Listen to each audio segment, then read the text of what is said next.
Hari ini kita akan belajar sama-sama Sefanya pasal yang kedua. Kalau kemarin di pasal yang pertama kita pelajari tentang hukuman yang menimpa umat Tuhan karena dosa dan kejahatan mereka, karena penyembahan berhala yang mereka lakukan, dan hukumannya sangat mengerikan. Tuhan menyapu habis apa yang ada pada mereka. Tuhan mendatangkan kesusahan besar. Bahkan pahlawan pun menangis ketika melihat semuanya itu. Lalu kemudian masuk di pasal yang kedua. Hal ini sangat kontradiktif dengan pasal yang pertama. Sebab kalau di dalam pasal pertama kita melihat seolah-olah Tuhan marahnya luar biasa. Namun di pasal yang kedua kita melihat sisi Tuhan yang lain. Tuhan yang penuh dengan kasih, Tuhan yang penuh dengan kesabaran dan menanti umatnya bertobat. Karena itu di pasal yang kedua, perikop yang pertama ini judulnya adalah seruan untuk bertobat. Itu menunjukkan Tuhan mengasihi umatnya. Kalau Tuhan tidak mengasihi umatnya, saya yakin Tuhan tidak perlu menyerukan seruan pertobatan kepada mereka. Dihukum saja selesai. Namun di sini kita melihat bahwa Tuhan mengasihi umatnya, tetap mengasihi umatnya. Itu sebabnya Tuhan minta agar mereka bertobat.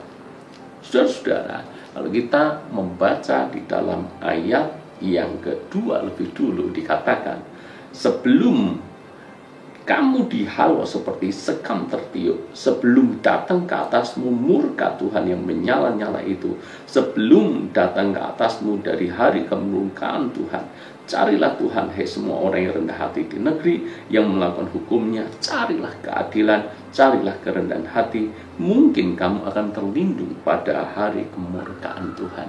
Alkitab menulis apa? Sebelum murka Tuhan datang, sebelum datang hari penghukuman itu. Kata sebelum, mari kita perhatikan.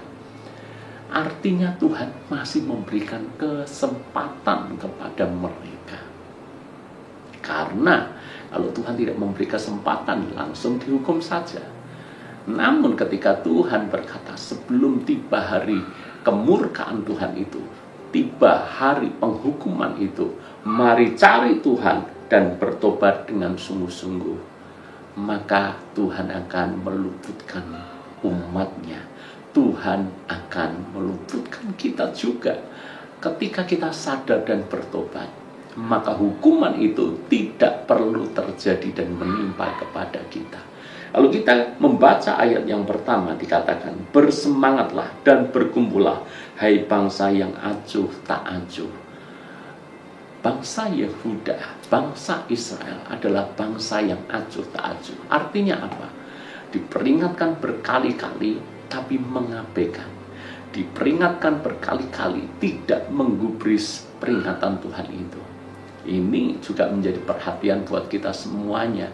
Jangan jadi seperti bangsa Yehuda, gampang mengabaikan, menganggap enteng suara Tuhan, menganggap enteng pesan yang disampaikan oleh Nabi Tuhan. Hari ini kita belajar yang pertama, Tuhan bisa memperingatkan kita sebelum semuanya itu terjadi, sebelum hukuman itu menimpa. Di waktu kesempatan Tuhan beri, gunakan sebaik-baiknya. Hal yang kedua, jangan anggap enteng suara Tuhan. Jangan anggap enteng firman Tuhan. Jangan kita punya sikap acuh tak acuh, mengabaikan dan meremehkan. Mari kita menaruh perhatian, karena peringatan itu baik buat kita. Ketika kita bertobat dengan sungguh-sungguh, Tuhan memulihkan keadaan kita, dan kita tidak perlu mengalami hari penghukuman itu. Tuhan berkati.